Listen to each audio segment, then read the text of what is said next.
આ વિડીયોની અંદર આપણે જોશું કે પેપરને ડ્રાફ્ટની અંદર સેવ કરવું છે તો કઈ રીતે થશે, બરાબર. હવે ડ્રાફ્ટમાં સેવ કરવાની જરૂર શા માટે પડે છે? ઇન કેસ તમે 80 માર્ક્સનું પેપર જનરેટ કરવા ઈચ્છો છો, 40 માર્ક્સના ક્વેશ્ચન તમે સિલેક્ટ કરેલા છે અને પછી કોઈ કામ આવી ગયું, ઓકે, તો તમારે શું કરવાનું છે? પેપરને ડ્રાફ્ટની અંદર સેવ કરવાનું છે અને જ્યારે બી ફ્રી થાઓ છો ત્યારે ત્યાંથી જ કન્ટિન્યુ કરવાનું રહેશે, બરાબર. ફોર એક્ઝામ્પલ કે તમે કોઈ પેપર બનાવેલું છે, બરાબર, એ પેપરની અંદર 2 થી 3 દિવસ પછી તમારે કોઈ સુધારા વધારા કરીને ફરીથી ટેસ્ટ લેવાની ઈચ્છા થઈ છે, તો જો ડ્રાફ્ટની અંદર સેવ હશે તો તમે ઇઝીલી એની અંદર સુધારા વધારા કરી શકો છો.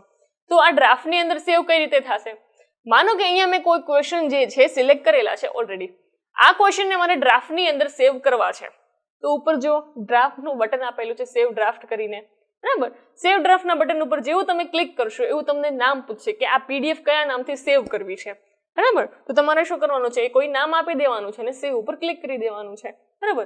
એના પછી તમે બીજા કોઈ ક્વેશ્ચન સિલેક્ટ કરેલા છે એ પણ તમારે એ જ લિસ્ટની અંદર સેવ કરવા છે, તો ફરીથી તમે શું કરશો? સેવ ડ્રાફ્ટ ઉપર ક્લિક કરીને એ નામ ત્યાં ઓલરેડી આવી જશે, બરાબર. તો તમારે ઓનલી સેવ કરવાનું રહેશે.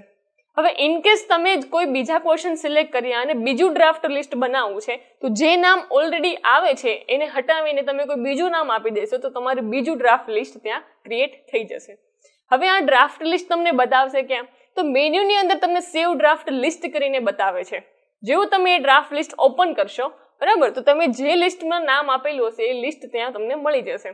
હવે તમે ત્યાંથી કોઈ ક્વેશ્ચન પેપર ઓપન કરો છો તો જે ક્વેશ્ચન તમે સિલેક્ટ કરેલા હશે ઓલરેડી સિલેક્ટેડ ક્વેશ્ચન ત્યાં તમને બતાવી દેશે. તો એની અંદર તમે ઇઝીલી સુધારા વધારા કરીને ફરીથી નવી કોઈ પીડીએફ જનરેટ કરી શકો છો.